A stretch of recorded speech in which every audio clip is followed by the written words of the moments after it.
She scoffed at my wedding photo on his desk, called me worn out. He laughed it off. She's just teasing. So I mailed her a canvas print. Me in Venice, champagne in hand, her ex kissing my cheek. I even wore the necklace he once gave her. Heard she cried in the office kitchen. She's just worn out in this picture, isn't she? Not exactly magazine material. The words hung in the air of Brett's office as I stood frozen in the doorway, brown paper lunch bag clutched in my suddenly sweaty palm.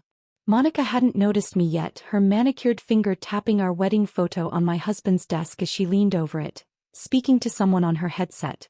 My throat tightened as I recognized the silver frame I'd carefully selected just 6 months ago. Brett had insisted on displaying it prominently. "So I can see your face when you're not here," he'd said. "I mean, look at those dark circles." "Honeymoon must have been exhausting," Monica continued with a throaty laugh, adjusting her perfectly tailored blazer. "Or maybe marriage already took its toll." I cleared my throat, stepping into the office. "The lunch I promised," I announced, my voice steadier than I felt. Monica's head snapped up, those calculating blue eyes widening for just a fraction of a second before her practiced smile appeared. "Lindsay. What a surprise," she cooed, straightening to her full height, at least 3 inches taller than me in her stilettos. "Brett stepped out for a meeting. Should be back in 10. I heard what you said." The words tumbled out before I could stop them, surprising even myself with their directness. The homemade turkey club sandwiches suddenly felt childish in their wax paper wrapping. Monica blinked once, then twice before her smile widened. "About the photo? Oh honey, I was just chatting with my friend about wedding pictures in general. You know how they never quite capture us at our best." She didn't even have the decency to look embarrassed. I set the lunch bag on Brett's desk, carefully positioning it next to the silver frame. Our wedding day, me in my mother's restored lace gown, Brett looking handsome and nervous in his charcoal suit. I didn't look worn out. I looked happy. "Brett should be back soon," Monica repeated, sliding back to her desk just outside Brett's door. "I'll let him know you're here." I sank into Brett's leather chair, my fingertips tracing the edge of our photo. 6 months married after 3 years of dating. Brett's promotion to regional sales manager had come just 2 weeks after our honeymoon, bringing us to this sleek midtown office with its view of Manhattan and bringing Monica into our lives as his newly assigned executive assistant. "Sweetheart. What a surprise." Brett's voice boomed as he entered, portfolio tucked under his arm. His smile was genuine, crinkling the corners of his eyes as he leaned down to kiss me. He smelled of coffee and that woodsy cologne I'd given him for Christmas. "I brought lunch," I said, standing to accept his embrace. Over his shoulder, I could see Monica watching us, her expression unreadable. "And I heard your secretary commenting on our wedding photo." Brett's smile faltered slightly. "What do you mean?" "She was talking about me looking worn out in our wedding picture. While you were gone." Brett glanced toward Monica, who was suddenly very interested in her computer screen, then back to me. His laugh was dismissive, a sound I'd never heard directed at me before. "Oh, that's just Monica being Monica. She teases everyone. You should hear what she says about my presentation skills." He squeezed my shoulder. "Don't take it personally." The casual brush-off stung worse than Monica's original comment. I pulled away slightly. "It felt personal, Brett. Linz, she's just got a dry sense of humor. It's how she is with everyone around the office." Brett was already moving on, opening the lunch bag with appreciation. "You made my favorite. And is that your special aioli?" I nodded automatically, watching as he unwrapped the sandwich with childlike enthusiasm.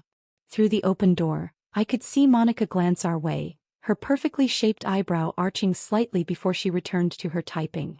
"Actually, I think I heard the Johnson file come in," Monica called out, rising from her desk with a folder in hand.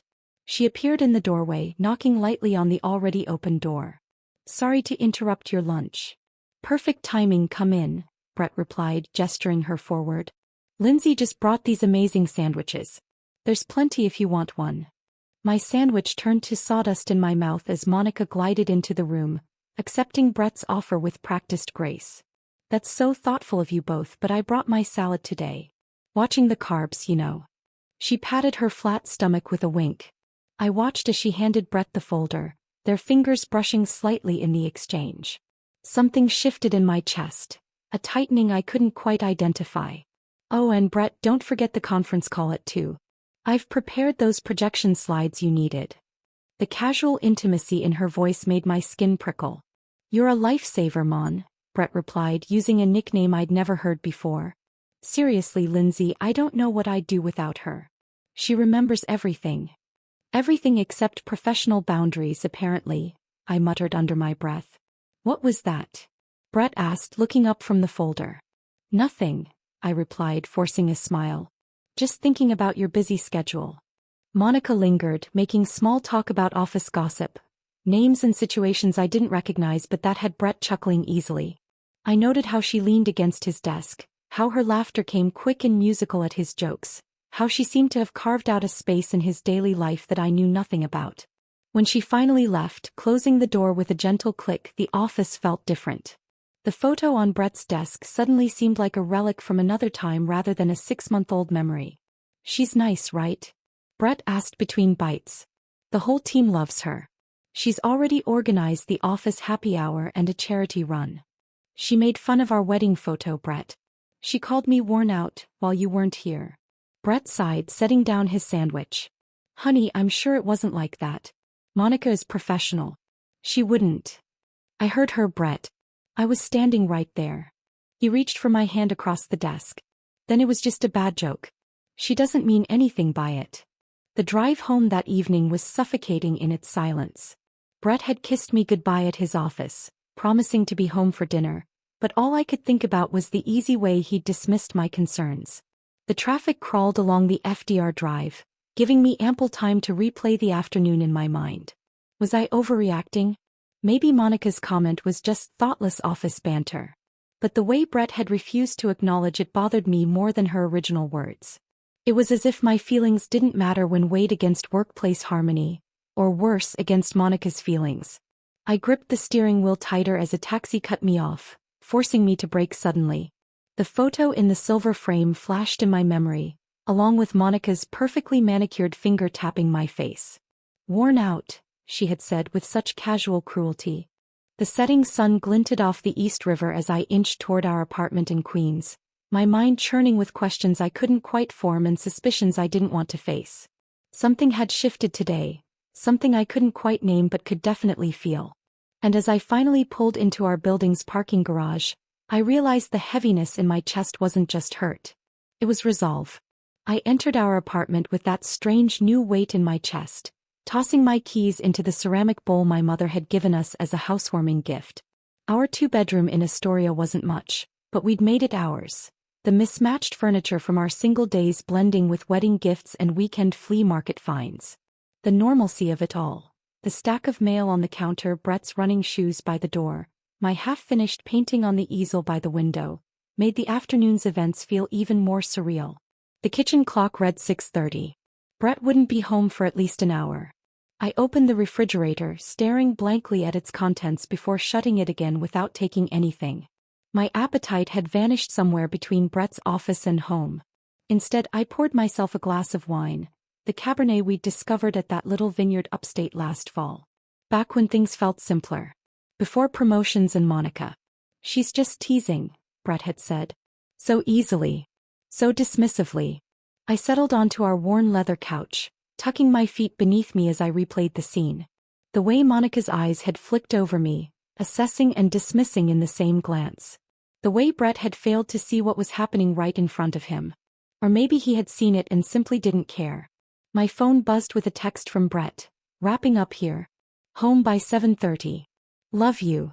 I typed back a quick, okay, without the customary heart emoji, then immediately felt childish for the petty omission. But the wound still felt raw, not just Monica's words, but Brett's casual betrayal in refusing to validate my feelings. When Brett arrived home at 7:45, I'd already set the table and reheated yesterday's lasagna. He greeted me with his usual kiss, dropping his briefcase by the door and loosening his tie. Something smells good, he said, washing his hands at the kitchen sink. Sorry I'm late. The Johnson deal needed some last-minute tweaks. I nodded, spooning lasagna onto plates. Did Monica help with that? Brett paused briefly before turning off the faucet.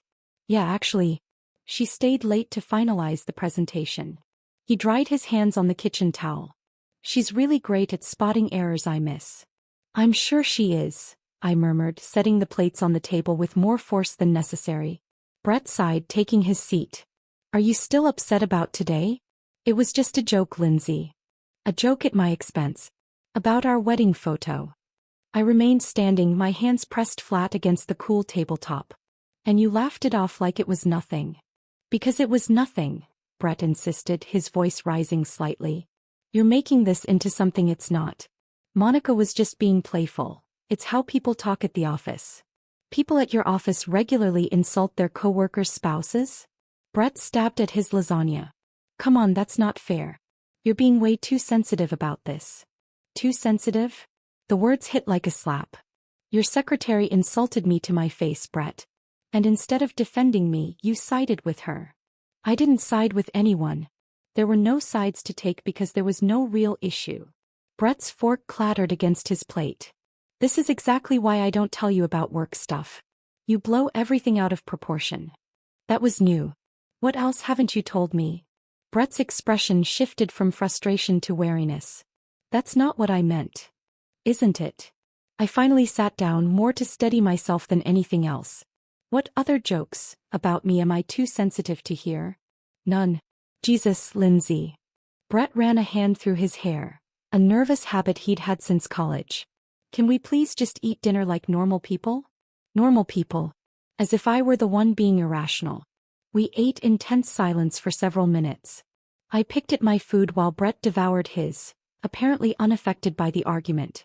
That's when I noticed his phone, face up on the table beside his water glass, screen lighting up every few minutes with notifications. Each time his eyes would dart to it, fingers twitching slightly before he'd resume eating. Popular tonight, I observed, nodding toward the device. Just work emails, Brett replied too quickly. He flipped the phone face down, but not before I caught a glimpse of the notification banner. Not Outlook, but a text message. My stomach knotted. On a Tuesday night after hours? The Johnson deal, remember? Brett reached for his water, avoiding my gaze. We're presenting tomorrow. Another notification. Brett's fingers drummed against the table, but he didn't touch the phone. You can check it, I said quietly. Seems important. Brett hesitated before flipping the phone over, tapping out a quick response with his thumb. Just Monica with a question about the slides. He set the phone down again, this time tucking it halfway under his plate. Nothing urgent. Monica. A question that couldn't wait until morning. After dinner, Brett volunteered to clean up, a peace offering I accepted without comment. I retreated to the bathroom, standing under the shower's hot spray until my skin flushed pink, as if I could wash away the day's unease. When I emerged, Brett was already in bed, scrolling through his phone. He set it aside quickly when I entered, reaching for the remote instead. Want to watch something? He asked, voice carefully neutral. I nodded, slipping under the covers beside him. We settled on a mindless cooking competition. Safe territory with no room for personal landmines. Brett's arm came around my shoulders. A familiar weight that should have comforted me but now felt like a performance of normalcy. Sleep eluded me long after Brett's breathing had deepened into soft snores.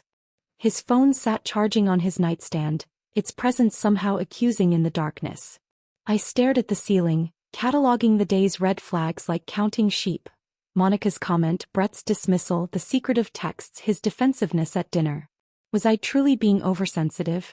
6 months ago, I'd walked down the aisle certain of Brett's love, of our future together. Now doubt crept in like rising floodwater, seeping into every crack in our foundation. Around 3 a.m. Brett's phone buzzed again. A single vibration, screen briefly illuminating the wall before going dark. A late-night text that couldn't wait until morning. My fingers itched to reach across him, to confirm or dispel my suspicions with a single glance. But something held me back. Not just the risk of waking him, but a deeper instinct warning me against learning a truth I wasn't prepared to face. Instead, I carefully slid out of bed and padded to the kitchen. Our wedding album sat on the bookshelf beside cookbooks we rarely used. I pulled it down, settling onto the sofa to page through memories still fresh enough to sting. Brett's face as I walked down the aisle, our first dance, cake smeared on noses, goodbye hugs as we left for our honeymoon. In none of those photos did I look worn out. I looked radiant, hopeful, in love. What had changed in 6 months? The promotion, yes. The new office. Monica. But something else had shifted too. Something in Brett or in me or in the space between us. Dawn found me still on the couch, the album closed on my lap. A decision crystallizing in my mind. Direct confrontation wouldn't work. Brett had already shown he would dismiss my concerns, paint me as irrational. Demanding answers would only push him further away, make him more secretive. No, this required a different approach. If Monica wanted to play games, I could play too, but with my own rules. I wouldn't confront Brett about his texts, his defensiveness, his secrets. Not yet. First, I needed to understand exactly what I was dealing with. And then I would respond in a way neither Brett nor Monica would see coming. As the first rays of sunlight filtered through our blinds, I returned the album to its shelf and began making coffee, a plan already taking shape in my mind. Brett would wake to find his wife smiling, apologetic for overreacting yesterday. He wouldn't suspect a thing. Brett entered the kitchen 15 minutes later, his hair still damp from the shower. He hesitated briefly when he saw me standing there with coffee already brewing, clearly expecting the tension from last night to continue. "Good morning," I said, offering a warm smile that didn't quite reach my eyes. "Coffee's almost ready." Relief washed over his face. "Thanks, babe. Listen, about last night." "Let's not rehash it," I interrupted, sliding a mug toward him. "I thought about it and maybe I did overreact a little. Office culture can be different from what I'm used to." Brett's shoulders visibly relaxed as he doctored his coffee with cream and sugar. "I appreciate that, Linz. I hate fighting with you." "Me too." I leaned against the counter, watching him over the rim of my mug. "Actually, I was thinking I should make more of an effort to get to know your work friends. Maybe we could plan something." Brett nearly choked on his coffee. "Really? I mean, that would be great. The company picnic is next month. Why wait that long? What about happy hour this week?" I suggested casually. "You're always talking about those Thursday gatherings. You'd want to come to that?" Brett looked both pleased and slightly bewildered. "Yeah, sure. The team would love to meet you." "Great," I replied, dropping a kiss on his cheek as I passed by to grab my phone. "Text me the details." As soon as Brett left for work, I dropped the facade. My smile faded, replaced by focused determination as I opened my laptop at the kitchen table. If I was going to understand what I was dealing with, I needed information, not just about Monica but about the entire office dynamic. The company website revealed little beyond professional headshots and bland bios. Monica's LinkedIn profile was equally uninformative, impressive credentials, a carefully curated work history, and an anodyne, passionate about organizational efficiency tagline. Nothing personal, nothing revealing. I switched to Instagram, searching for her name. Her profile was private, but her profile picture showed her on a beach somewhere tropical, sunglasses perched on her perfect nose. I scrolled through the list of mutual connections, surprised to find we shared one. Jenna Wilson, a graphic designer at Brett's company whom I'd met briefly at a holiday party last year. Jenna had seemed friendly enough, unguarded in a way that suggested she wasn't part of any office politics. The perfect source of information. I crafted a casual message. "Hey Jenna. It's Lindsay, Brett Miller's wife. We met at the Christmas party. I'm planning a surprise for Brett's birthday and wanted to get some input from his work friends. Any chance you're free for coffee this week?" Her response came within the hour. "Lindsay. Of course I remember you. Coffee sounds great. Tomorrow at 1? There's a cute place near the office called Grounded." Perfect. The next day I arrived early at the coffee shop, securing a corner table where we could talk without being overheard. Jenna breezed in 5 minutes late, apologizing as she unwound a colorful scarf from her neck. "Sorry. Design meeting ran long. You look great, by the way." She settled into the chair across from me, ordering a chai latte when the server approached. "Thanks for meeting me," I said after we'd exchanged pleasantries. "Brett's so private about work stuff, I sometimes feel like I'm missing half his life." Jenna laughed, a genuine sound that put me at ease. "Brett's one of the good ones. Keeps his head down, does great work. Not like some of the office drama queens." I raised an eyebrow, seizing the opening. "Drama? That sounds intriguing." "Oh, you know how offices are. The marketing floor is basically a reality show." She stirred her chai, contemplative. "Though it's been quieter since the whole Travis Monica blow-up." My pulse quickened. Travis Monica. Oh God, you don't know? I thought everyone knew. Jenna leaned forward, lowering her voice. Monica, Brett's assistant? He was dating this guy Travis for like 5 years. College sweethearts, the whole fairy tale. Then boom, he dumps her out of nowhere 2 months ago. Right before they were supposed to move in together. I feigned surprise. That's awful. Was there someone else? Jenna shook her head. That's the thing, by all accounts Travis is a decent guy. Said he just wasn't ready for the next step. Monica took it hard. Like really hard. Started showing up to work looking like she hadn't slept, took sick days. Then suddenly she's back, all perfect outfits and flirting with every guy in the office. Including married ones? I asked, trying to keep my tone casual. Jenna's eyes widened slightly. You've noticed too? I mean, I don't want to gossip, but... She hesitated. Let's just say you're not the only wife who's had concerns. Monica seems to have this thing for unavailable men now. Like she's proving something to herself. Or to Travis, I thought. Does she still talk about him? Travis. I sipped my coffee, watching Jenna carefully. Not directly. But she still wears that necklace he gave her. Silver pendant thing with a little moonstone. Never takes it off. And Melissa from accounting said she saw Monica scrolling through his Instagram during lunch last week. Jenna checked her phone. Speaking of lunch, I should head back soon. Just one more question, I said, my mind racing. This Travis, do you know what he does? Where he works?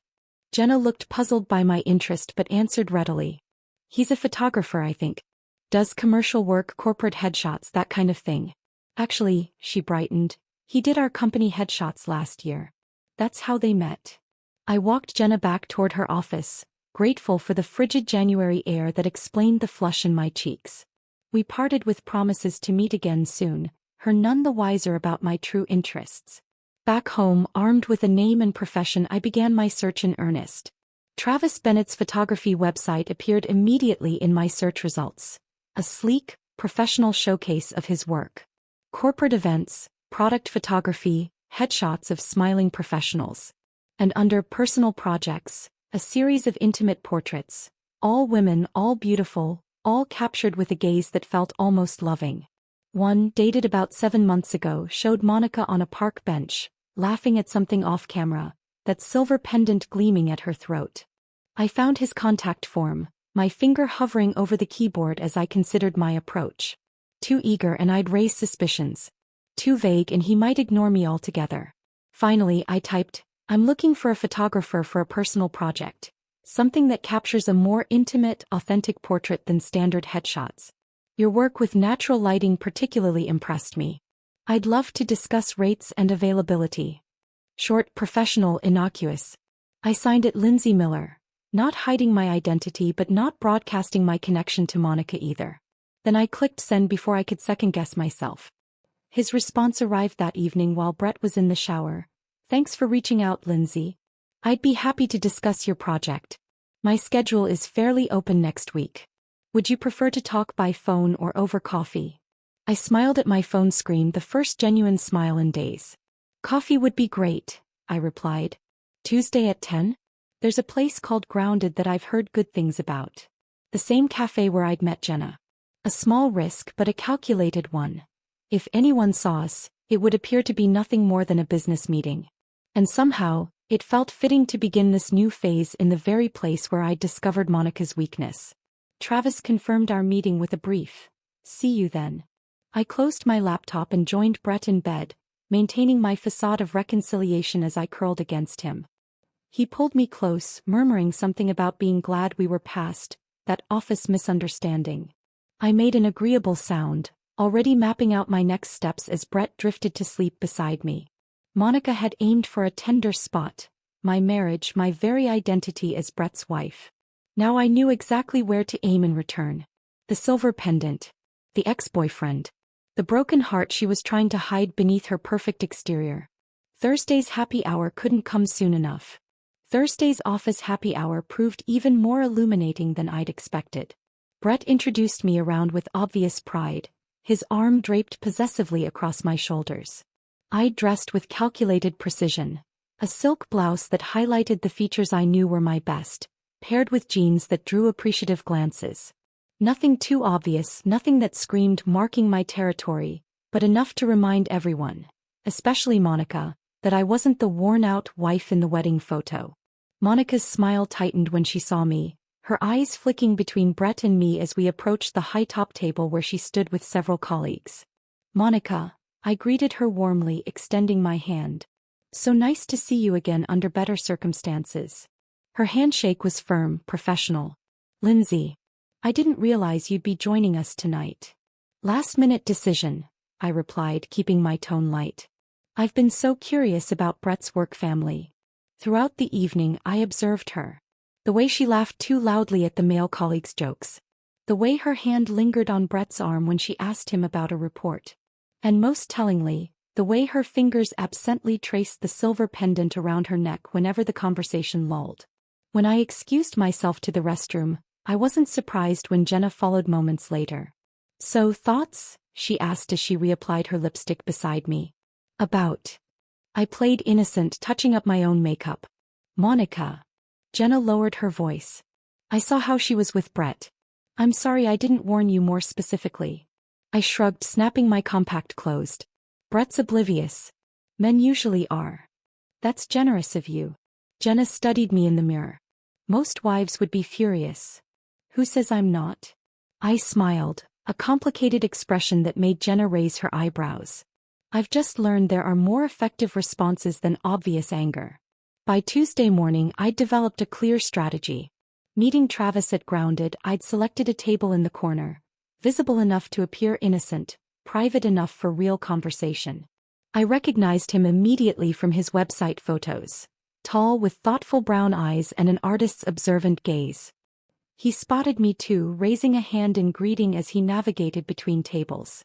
"Lindsay." His handshake was firm. "Travis Bennett. Thanks for reaching out." "Thanks for meeting me," I replied, noting how his eyes assessed me, not flirtatiously, but with a photographer's attention to angles and light.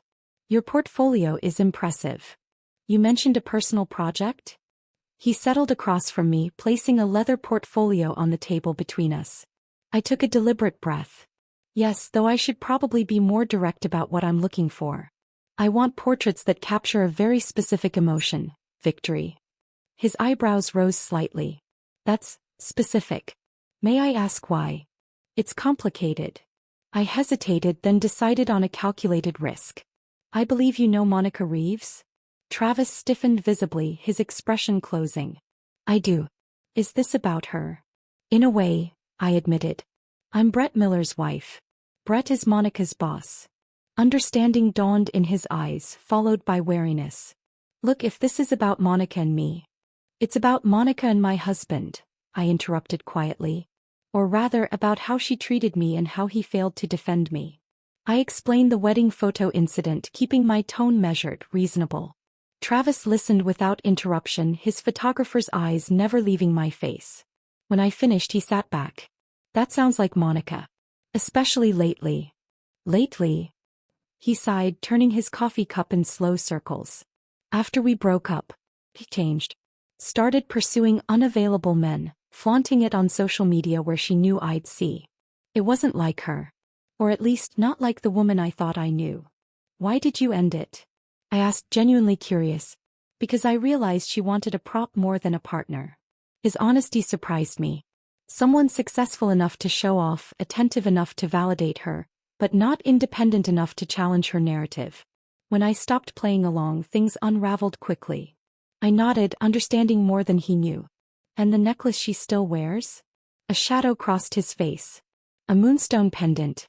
My last gift to her, for our 5-year anniversary, 3 weeks before I ended things. I didn't realize she still wore it." "Every day," I confirmed. "It seems to mean something to her." Travis was quiet for a moment. "What exactly are you proposing, Lindsay?" "A photo that would show Monica I'm not to be trifled with. Nothing explicitly cruel, just me looking happy with you in the frame. Wearing a similar necklace." "To what end?" "Peace of mind," I replied simply. "And perhaps a reminder that actions have consequences." He studied me for a long moment. "I should say no." "But you won't," I observed. Travis smiled slightly. "I have a commercial shoot in Chicago next week. The client wants skyline and lakefront imagery for their annual report. If you're serious about this, it would be the perfect backdrop. Chicago. I repeated, intrigued by the unexpected development. Magnificent mile downtown, the works. All expenses covered by the client. He pulled out his phone, checking his calendar. I'll be there Thursday through Saturday.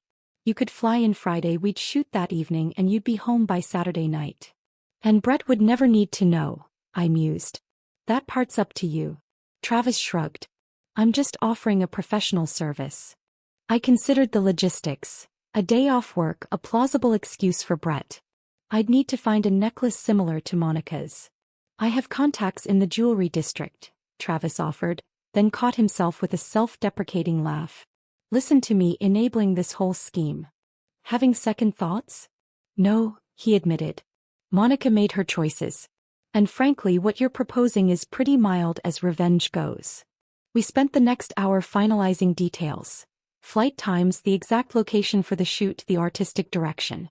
Travis was surprisingly enthusiastic about the creative aspects, suggesting the Drake Hotel's terrace for its stunning lake views and iconic Chicago backdrop. We'll need props, he noted, making notes on his phone.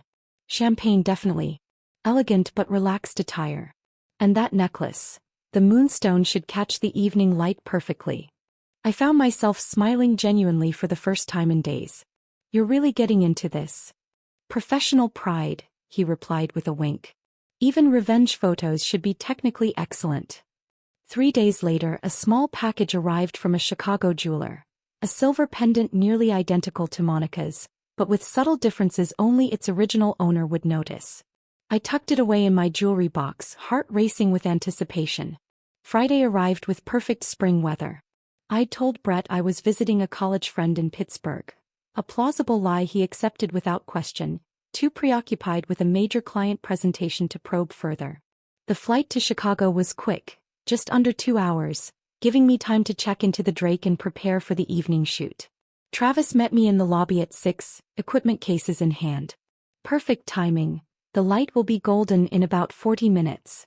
His eyes fell to the pendant around my neck. That's uncanny. Your jeweler friend has excellent taste, I replied, touching the stone self-consciously. The hotel's terrace was everything Travis had promised. Elegant, with breathtaking views of Lake Michigan stretching to the horizon. A small table had been set with champagne and 2 glasses, the evening sun casting everything in a warm, flattering glow. Stand here, Travis directed, positioning me against the stone balustrade. Now lift your glass slightly. Perfect. For the next hour we worked through various poses. Some casual, some more deliberate. Travis was professional throughout, guiding me with clear instructions while explaining his artistic choices. Now for the money shot, he said finally, setting his camera on a tripod. I'll set the timer, join you in the frame, and the camera will capture the moment. Ready? I nodded, heart pounding as he programmed the timer and moved quickly to stand beside me. His arm slipped naturally around my waist, his other hand raising his champagne glass to mine. 3, 2, 1, he counted down. Then just as the shutter clicked, he leaned in and pressed his lips gently to my cheek. The intimacy of the moment caught me off guard. Not just the kiss but the entire charade we'd constructed. For a brief second, I wondered if I'd crossed a line I couldn't uncross. Got it, Travis said, stepping away to check the camera's display. Come see. The image on the small screen took my breath away. We looked like lovers, relaxed, intimate, celebratory. The pendant gleamed at my throat, catching the golden light exactly as Travis had predicted. My smile looked genuine, my eyes bright with excitement rather than calculation. It's perfect, I whispered. Travis nodded, his expression unreadable. It tells exactly the story you wanted to tell. As we packed up the equipment, our conversation turned reflective. Do you think this will actually change anything? Travis asked. Maybe not, I admitted. But it will let Monica know I'm not a passive target. And it might make Brett realize there are consequences to dismissing me. Fair enough. Travis hesitated. For what it's worth, I think Brett's an idiot for not appreciating what he has. I smiled, touched by the unexpected compliment. And Monica? Monica is fighting her own demons, Travis said quietly. That doesn't excuse her behavior, but it might explain it. We parted in the hotel lobby, our mission accomplished. As I watched him walk away, camera cases in hand, I felt a strange mix of emotions. Satisfaction at a plan well executed, lingering doubts about its moral implications, and a surprising regret that our unusual collaboration was ending. Back in my room, I studied the digital images Travis had sent to my phone. In each one, the pendant caught the light perfectly, a shining silver beacon against my skin, a message only Monica would fully understand.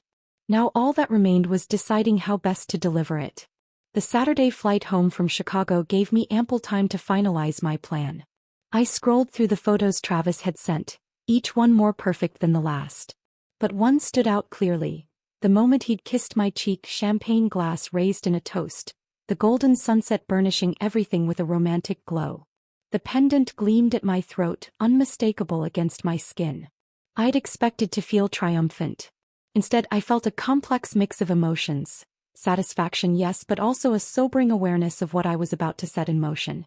Travis's parting words lingered in my mind. Everyone has their reasons.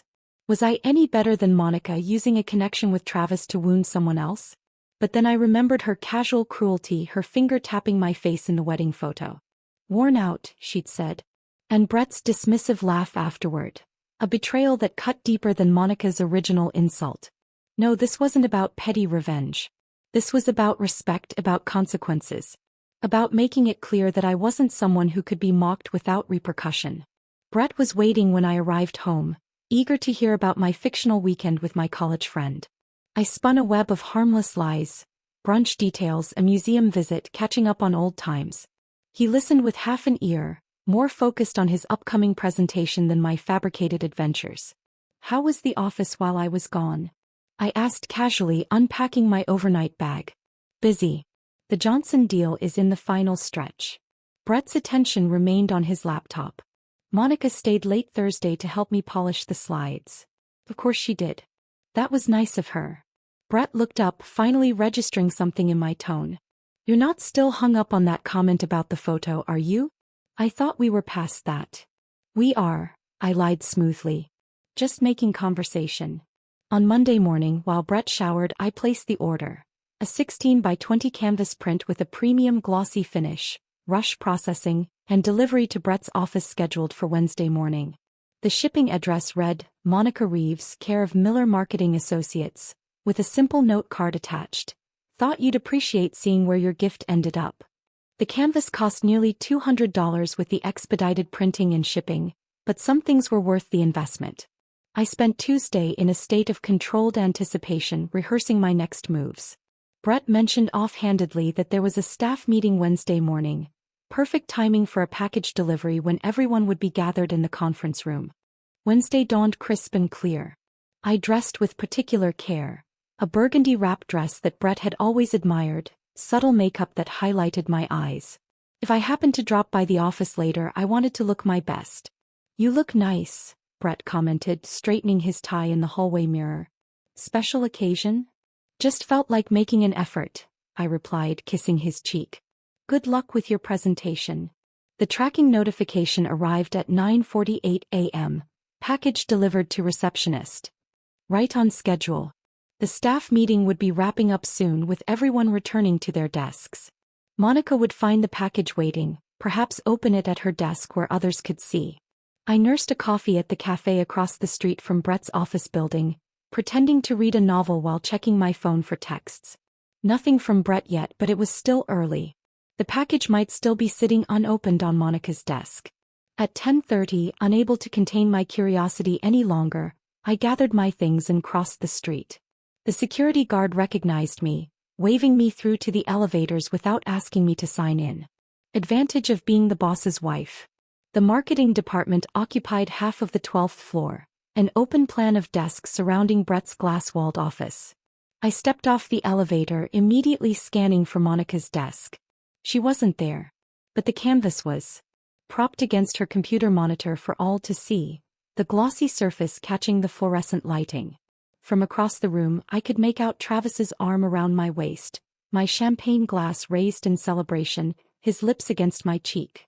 And at my throat, the pendant catching the golden Chicago sunset. Several employees glanced my way as I entered, their expressions ranging from curiosity to poorly concealed amusement. Jenna spotted me from her desk, her eyes widening before she hurried over. "Lindsay, I didn't know you were coming in today." Her voice was pitched low, urgent. "Did you see what? The canvas?" "Yes." I kept my tone casual. "Where's Monica?" Jenna glanced toward the break room. "In the kitchen. She's upset." "And Brett?" "In his office. He saw the photo when everyone was looking at it. He's been in there with the door closed since Monica ran off." I nodded, feeling strangely calm. "I think I'll grab a coffee while I'm here." The kitchen was at the far end of the floor, a small space with basic amenities. I found Monica standing by the window, her back to the door, shoulders rigid with tension. She must have heard my footsteps because she turned, her carefully applied makeup streaked with tears, eyes widening when she recognized me. "You," she said, the single word loaded with accusation. "Me," I agreed, moving to the coffee machine. "Rough morning." "How could you?" Her voice trembled. "You had no right to." "To what? Have coffee with a photographer? Visit Chicago?" I kept my tone innocently conversational as I selected a pod for the machine. "Or was there something specific that bothered you?" Monica's fingers went instinctively to her throat, to the pendant that matched the one I'd worn in the photo. "You did this deliberately. To hurt me." I met her gaze directly. "The way you deliberately hurt me when you mocked my wedding photo? When you called me worn out, and laughed about it with my husband? That was different. It was just office talk. And mine was just a vacation photo." I shrugged, taking my coffee. "Interesting how something so casual can still sting, isn't it?" Monica's face crumpled slightly, her polished facade giving way to genuine hurt. "You don't understand what you've done. Travis and I broke up months ago," I finished for her. "According to him, it was because you wanted a prop more than a partner." Sound familiar? The color drained from her face. "He said that. Among other things." I sipped my coffee. "You know what's funny? Neither Travis nor I intended this to be cruel. We just wanted you to understand that actions have consequences. That people aren't pawns in whatever game you're playing."